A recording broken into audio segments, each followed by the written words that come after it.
आपको दिवाली बनाने का राइट है, आप दिवाली बनाइए। आप मंदिर को जाना दिवाली पे जरूरी है, आप जरूर जाइए। लेकिन हमारा जो कॉन्स्टिट्यूशन है ये एक सेकुलर डेमोक्रेसी है।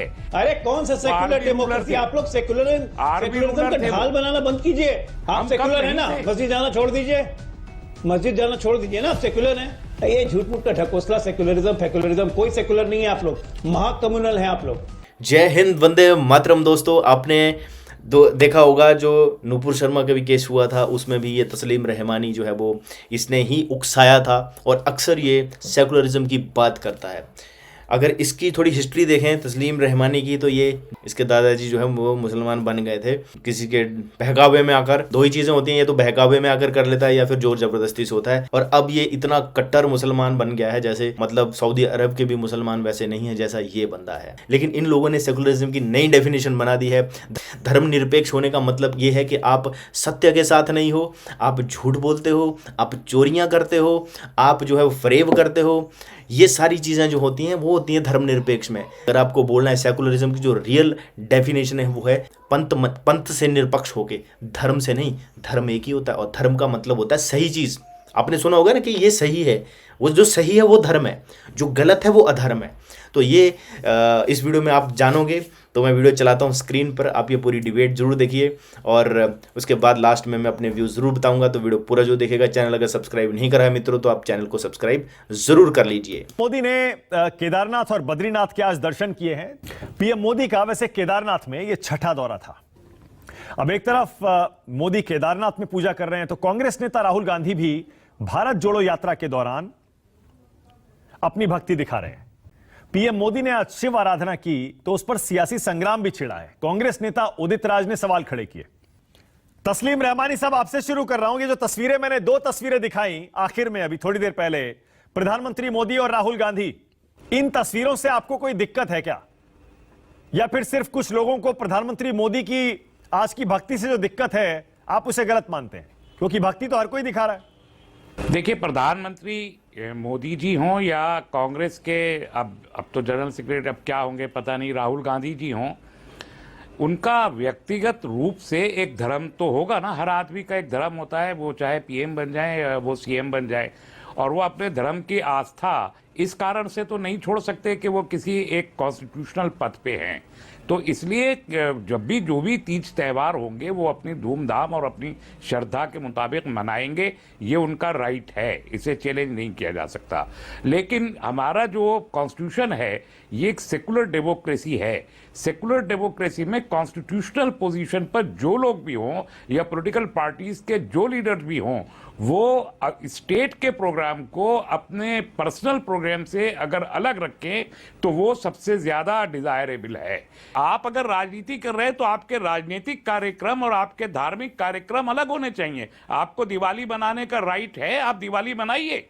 आप मंदिर को जाना दिवाली पे जरूरी है, आप जरूर जाइए। लेकिन आप स्टेट के प्रोग्राम को अपने पर्सनल प्रोग्राम से आपको अलग रख के एक हेल्दी सेकुलर डेमोक्रेसी की मिसाल कायम करने की जिम्मेदारी प्रधानमंत्री की है, राजनीतिक नेताओं की। ओके। और ये जो आप प्रथा शुरू हो गई है कि हर चुनाव का जो आगाज है वो आप मंदिर जाके करना शुरू कर रहे हैं, इंडियन डेमोक्रेट्स ने इसको बहुत अच्छी नजर से ओके। पंकज शर्मा और राजीव जेटली, अभी तक जो आपने बहस सुनी, क्या समझ में आ रहा है अजय आलोक? ये जो भक्ति है, क्या ये दिखावे की भक्ति है, चुनावी भक्ति है, या फिर निजी आस्था है? इस पर सवाल नहीं होना चाहिए।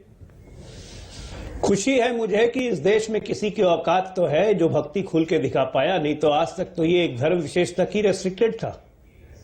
मुझे समझ में नहीं आता हिपोक्रेसी की भरी हुई डिबेट क्यों करते हैं हम लोग यहां पे बैठ के। अरे गर्व होना चाहिए कि एक ऐसा प्रधानमंत्री तो मिला जो सब धर्मों की इज्जत करता है, सब धर्मों के समन्वय रखता है, सबको मिला के चल रहा है और अपने धर्म पे गर्व करता है। मुशर्रफ आते हैं यहां पे, जामा मस्जिद जाते हैं, तब तो आप नहीं कहते कि ऑफिशियल विजिट पे आए हैं, क्यों गए जामा मस्जिद? तस्लीम रहमानी साहब ऑफिशियल विजिट पे थे ना मुशर्रफ जी। जितने लोग इटली जाते हैं, पोप से मिलने जाते हैं, कोई तो नहीं कहता विश्व भर में कि क्यों पोप से मिलने गए, सब तो ऑफिशियल विजिट पे जाते हैं इटली। वो सेकुलर देश के प्रधानमंत्री और बड़ा ऑफिशियल विजिट पे आप लोग सवाल उठाते हैं। हिपोक्रेसी की एक लिमिट होती है। प्रेसिडेंट नहीं है, आप उनसे कंपेयर। मुशर्रफ पाकिस्तान के अरे कौन सा सेक्युलर आर्मी रूलर डेमोक्रेसी? थे। आप लोग आर्मी सेक्युलरिज्म रूलर का थे वो। ढाल बनाना बंद कीजिए। आप हमारे कहीं लिए से सेक्युलर पाकिस्तान कोई हैं? शाहकार नहीं आप है। खुल के मुसलमान आइडियल पैरोकारी नहीं है। करते हैं। आप कहां पाकिस्तान से आइडियल सेक्युलर नहीं है हो गए भाई डेमोक्रेसी साहब का। मेरे? भारत आइडियल है अरे एक डेमोक्रेसी मिनट का। रहमानी जी, आप अरे रहमानी कंपेयर नहीं जी, कर सकते। रहमानी जी एक मिनट। आप कब पाकिस्तान से आइडियल secular हो गए डेमोक्रेसी साहब? का कभी नहीं हो सकता। आप कब और से secular सेक्युलरिज्म हो का गए? भी आइडियल नहीं है पाकिस्तान, इसलिए उसकी मिसाल आप ही सेक्युलर गलत कब है। से हो गए? एक बात जान लीजिए, सेक्युलरिज्म का मतलब ये नहीं है कि अपने धर्म हम की कब कोई नहीं आस्था नहीं थे? रखे अपने धर्म में। आप हम कब सेक्युलर है नहीं ना? थे? मस्जिद जाना छोड़ दीजिए, मस्जिद जाना छोड़ दीजिए ना। आप सेक्युलर हैं, आप सेक्युलर है, मस्जिद जाना छोड़ सेकुलरिज्म दीजिए। का ये अर्थ करेंगे आप? भारत में नहीं है। अरे आप लोग तो ऐसे हैं कि भारत में पहले ये अर्थ नहीं पाकिस्तानी नहीं है, एक पहले सेकुलर मुसलमान है। कॉन्स्टिट्यूशन में आर्टिकल जितने लोग 25 टीवी है। पे आते हैं इस एक देश सेकुलर की, का नहीं, आपको फिर एक मिनट कॉन्स्टिट्यूशन मैं पढ़ना खत्म कर पड़ेगा दूं और अजय आपको आलोक थोड़ा जी। एक्सपोज भी करना है। इन लोगों की गांठें खोल रहा हूं तो ये सुनना नहीं चाहते हैं। सच्चाई ये है कि इस देश में जितने मुसलमान, जो टीवी पे आने वाले मुसलमान है ना, मुल्ला मौलाना और नेता जितने, इनसे पूछ लीजिए, मैं चैलेंज करता हूं, ये पहले भारतीय नहीं है, ये पहले मुसलमान है। क्यों? उसके बाद कहेंगे कि हम मुसलमान हैं लेकिन हम सेक्युलरिज्म में विश्वास रखते हैं। अरे देश, पूरे विश्व में एक देश बता दीजिए तो जहां पे 40% मुस्लिम आबादी हो और वो सेक्युलर है। पहला काम तो आपका यही होता है कि 30 से 40% बनते ही इस्लामिक राज्य कर लो उसको। कौन सा सेक्युलरिज्म की बात कर रहे हैं आप? बिना मतलब की बात करते हैं। भारत में रहने वाले हर एक आदमी को अपने धर्म की पूजा करने की, धर्म में आस्था रखने की आजादी है। अगर मेरा प्रधानमंत्री बद्रीनाथ केदारनाथ जाते हैं और वहां पे आस्था अपनी व्यक्त करते हैं तो गलत नहीं करते हैं। अगर राहुल गांधी अगर मंदिर जाते हैं तो कोई गलत नहीं करते हैं। साहब बोलिए, धर्म चुनने की आजादी है और हम करेंगे, और उसमें गर्व भी होना चाहिए। ये झूठ मूठ का ढकोसला, सेक्युलरिज्म फेक्युलरिज्म, कोई सेक्युलर नहीं है। आप लोग महाकम्युनल हैं आप लोग। अजय आलोक ने इतने बुरे तरीके से इनको एक्सपोज किया इस वीडियो में, तो अब इनकी बोलती बंद हो गई है। ये दूसरे को कहते हैं आप सेकुलर बनो, आप सेकुलर बनो। अरे जो ऑलरेडी सेकुलर है उनको और कितना सेकुलर बनाओगे तुम लोग? खुद तो तुम कम्युनल हो। तुम्हें तो शिव पूजा से भी दिक्कत है, तुम्हें ज्ञानवापी मस्जिद में जब शिवलिंग निकलता है तो उससे भी प्रॉब्लम है। तुम अपनी जो चीज़ें हैं, तुम्हारे जो दादाजी थे वो जैन थे, जैन से वो बन गए तुम्हारे मुसलमान, ठीक है। तुम अपनी रूट्स को देखो ना, तुम्हारी जड़ें कहाँ पर हैं। तुम क्या ये नकली बने पड़े हो, तुम असली हो ही नहीं। मैं तो इस बात की भी गारंटी देता हूँ, ये 5 वक्त की नमाज भी नहीं पढ़ता होगा, और पढ़ता भी होगा 5 वक्त की नमाज तो किस लिए? वो अंधभक्ति नहीं है, उसको आप अंधभक्ति नहीं बोलते हो। हिंदुइज्म जो है, सनातन धर्म जो है, वो एक फ्रीडम देता है आपको। यहाँ पर इतनी वैरायटी है, इतनी वास्टनेस है कि आप सोच भी नहीं सकते। मैं हर अपने वीडियो में एक्सप्लेन करता हूँ कि सनातन धर्म में लोगों को अपनी पूजा करने की, अपनी पूजा पद्धति की जितनी फ्रीडम है उतनी वर्ल्ड में बता रहा हूँ कहीं भी नहीं है। जितना कि आप अपनी आस्था को, अपनी जो आपकी मान्यता है, आप उसको जो मान सकते हो। अगर आप आदिवासी इलाकों में भी जाते हो, वहाँ पर भी उन लोगों की अपनी एक आस्था है और हर दूसरे की आस्था की रिस्पेक्ट करता है सनातनी। शिव भक्ति वाले लोग अलग हैं, हनुमान भक्ति वाले लोग अलग हैं, कृष्ण भक्ति वाले लोग अलग हैं, दुर्गा माता भक्ति वाले लोग अलग हैं, जो शक्ति माता को अपना इष्ट रूप में पूजते हैं। तो हर इंसान को सनातन में जो पूजा पद्धति को मानने की जो वो फ्रीडम है। और जब ये इस्लामी हिंदुस्तान में आए तो इन लोगों ने यही सोचा कि जैसे हम लोग अपने अपने अलग अलग पूजा पद्धतियाँ को फॉलो करते हैं, वैसे ये भी करते होंगे। उन्हें ये अंदाज़ा ही नहीं था कि ये कुछ अलग चीज़ है, ये ऐसा चीज़ है। ये कहते हैं या तो हम रहेंगे या कोई भी नहीं रहेगा। मरने मारने पर ये लोग इस्लामी आ जाते हैं और ये हमें शिक्षा देते हैं और ये हमें कहते हैं कि तुम लोग कम्युनल हो। मैं बताऊं कौन सा सनातनी है जिसने अपने पूरे ग्रंथ, पूरे चीज़ें पढ़ी होंगी? हमारे कितने पंडित पकड़ पकड़ के जानबूझकर जो है वो मंदिर ले जाते होंगे या उनको बोलते होंगे तुम कम्युनल बनो। कोई नहीं करता ऐसा, लेकिन इनमें बच्चे को बचपन से रटा दिया जाता है अरबी में, वो भी अरबी में, मतलब भी नहीं पता होता है। अब जब कुछ समझदार लोग निकल के आए, उन्होंने मतलब पता करे, तो वो एक्स मुस्लिम निकल के आए।